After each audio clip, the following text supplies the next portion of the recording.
Hi everyone, my name is Ren from Quicksave Interactive. In this tutorial, we will be discussing layers and state activities. What is a layer? A layer is a layout file from our UI editor. These are visually drawn to the states of our state machine. And a state activity allows us to define the UI modifiers that are active when entering and exiting our states.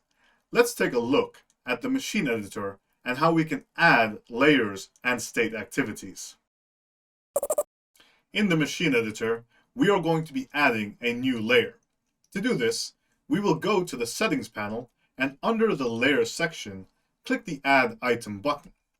This will create an empty layer property for us to use. I'm going to name this layer main. For our layout file, I will be using the layout we've created during the UI editor tutorial. I will click this blue button, which will open the file browser that allows us to select the layout file we wish to use. Now in the view panel, you can see that the layout file has been successfully added as our layer. Now, I do not wish for our menu to be active every time we run our machine. So, you might have remembered that during the UI editor tutorial, we created a modifier called hide menu that sets the alpha of the menu to 0. Let's go ahead and set that modifier as our instance state.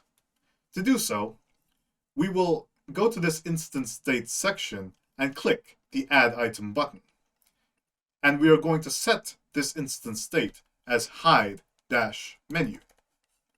And now our menu has vanished from the view. Now that we have a layer and an instance state, in the next video we will be using state activities to learn how to activate modifiers based on the entry and exit of our machine states. Thank you and see you again next time.